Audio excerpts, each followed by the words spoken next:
Hello everyone, how are you all. I hope आप सभी अच्छे होंगे। ना सभी का स्वागत है हमारी आज के वीडियो में। और आज के इस वीडियो में हम लोग इस क्वेश्चन को सॉल्व करने वाले हैं। तो सबसे पहले क्वेश्चन पढ़ लेते हैं कि यहाँ पर हमें x की वैल्यू दी हुई है अंडर रूट के अंदर a की पावर साइन इनवर्स t और y is equals to under root के अंदर a की पावर कॉस इनवर्स t। हमें यहाँ पर प्रूफ करना है dy by d x is equals to minus y upon में x, यानी कि dy बाई डी एक्स अगर बोला गया है तो हमें डिफरेंशिएशन करना होगा with respect to x y का, और उसके बाद हमें उसको इसके बराबर प्रूफ करना होगा, that is minus y upon में x, यानी कि y की वैल्यू आपकी ये है और x की वैल्यू ये है।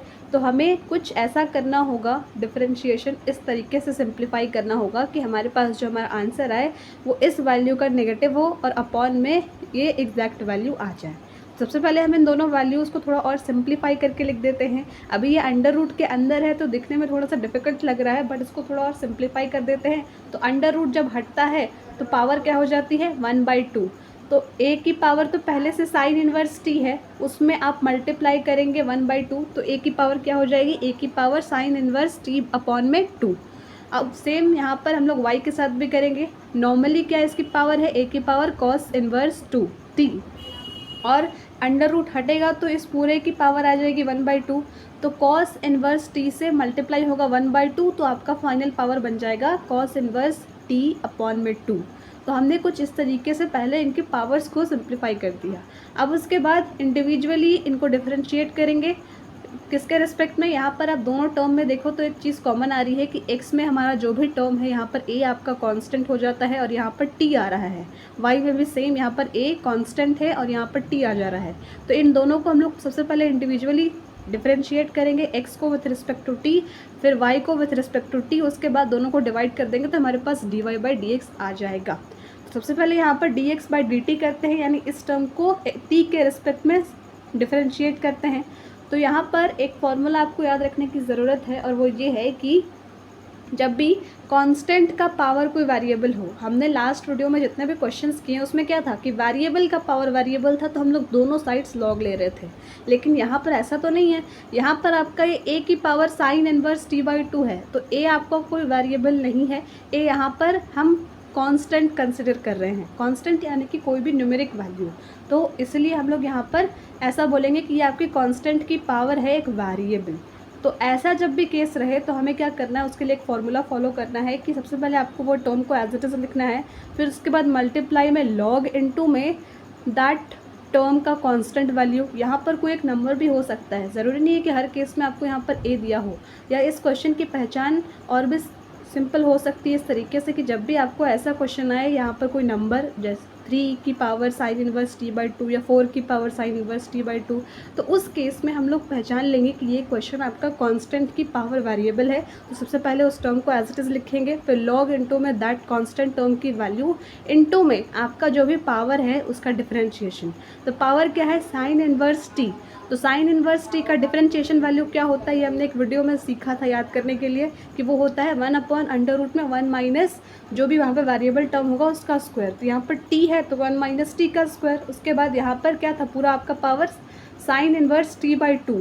तो साइन इनवर्स t का तो हमने डिफरेंशिएशन लिख दिया। अब मल्टीप्लाई में आपका 1/2 है तो यहाँ पर आप मल्टीप्लाई में 1/2 भी लिखेंगे, सिंपल। अब उसके बाद सेम हम लोग यहाँ पर y के साथ भी करेंगे। बस आपको ये थोड़ा फॉर्मूला याद रखना होगा कि यहाँ पर इस चीज़ से कंफ्यूज नहीं होना होगा कि ये दोनों आपके वेरिएबल हैं इसलिए दोनों साइड हम लोग लॉग लेंगे, ऐसा नहीं होगा। यहाँ पर आपको a as a constant consider करना है, या नॉर्मली क्वेश्चंस में आपको यहाँ पर कोई एक न्यूमेरिक वैल्यू भी दी जा सकती है, बट अगर कोई इस टाइप का क्वेश्चन आए तो आपको वो वहाँ खुद से ऐसे समझ के चलना है कि ये आपका कांस्टेंट है। तो जब भी कांस्टेंट की पावर कोई वेरिएबल आए और उसको आप डिफरेंशिएट कर रहे हैं तो सबसे पहले उस टर्म को लिखेंगे, फिर मल्टीप्लाई में लॉग इनटू में दैट कांस्टेंट टर्म की वैल्यू इनटू में आपका जो भी पावर होगा उसका डिफरेंशिएशन। और यहाँ पर हमने कॉस इनवर्स टी का तो कर दिया कि ये वैल्यू हमने याद की थी तो लिख दिया, लेकिन यहाँ पर उसके साथ साथ 1/2 भी तो मल्टीप्लाइड है, तो 1/2 को नहीं भूलना है। 1/2 को भी आप एज इट इज़ मल्टीप्लाई के फॉर्म में लिख देंगे। क्यों, क्योंकि यही तो डिफरेंशिएशन का रूल था ना कि जो भी उसके साथ मल्टीप्लाइड टर्म होगा उसको हम लोग एज इट इज़ लिखेंगे, बाकी जो बचा हुआ टर्म जिसका हम लोग डिफरेंशिएशन कर सकते हैं उसका कर दिया। कि जब भी आपको ऐसे केसेस होंगे तो सबसे पहले इन दोनों को अलग अलग हमने डिफ्रेंशिएट कर दिया। अब उसके बाद हमें फाइनली क्या चाहिए, d y by d x.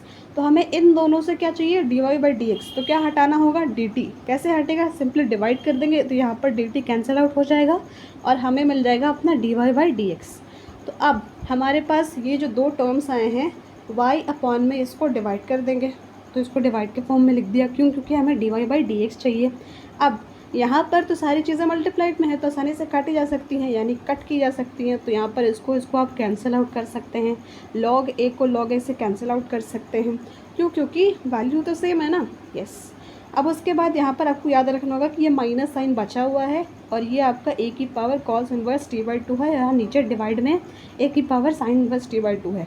अब इन दोनों वैल्यूज़ को हम लोग रीचेक करेंगे अपने क्वेश्चन से कि ये किनकी वैल्यूज़ हैं। तो जो कॉस से रिलेटेड है वो आपकी y की वैल्यू है, जो साइन से रिलेटेड है वो आपकी x की वैल्यू है। एग्जैक्ट वैल्यू हमें यहाँ पर सॉल्व करके मिली है, लेकिन जो कॉस के साथ है वहाँ पर हमें माइनस साइन भी मिला है। तो ये आपका y का वैल्यू है और यहाँ पर माइनस साइन भी आ रहा है। तो हम लोग यहाँ पर लिख देंगे माइनस वाई अपॉन में जो साइन इन्वर्स के साथ वैल्यू थी वो क्या है, x की वैल्यू है। तो माइनस वाई अपॉन में x is equals to d y by d x. यही तो हमें क्वेश्चन में प्रूफ करना था, तो हमने प्रूफ कर दिया। बस यहाँ पर आपको थोड़ा सा सिंप्लीफिकेशन करना होगा पहले स्टेप में पावर की।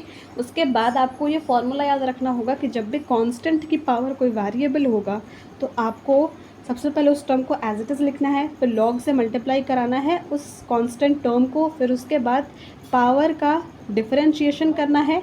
पावर के साथ कोई टर्म मल्टीप्लाइड है, जैसे यहाँ पर 1/2 मल्टीप्लाइड है उस पूरे से रूट हटने के बाद, तो आप उसको एज इट इज़ लिखेंगे। Same goes with this.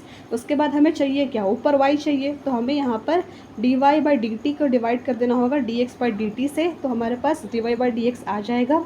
और सॉल्व करने के बाद आपको साइन का भी थोड़ा सा ध्यान रखना है कि यहाँ पर माइनस बचा है, नहीं तो कई बार हम लोग इसको इग्नोर कर देते हैं तो हमारे पास यहाँ पर सिर्फ डायरेक्टली y लिख देते हैं, जिससे कि हमें लगता है कि हमारा सोल्यूशन गलत है। बट थोड़ा सा यहाँ पर ध्यान देना है कि हमारे पास माइनस साइन भी बचा है।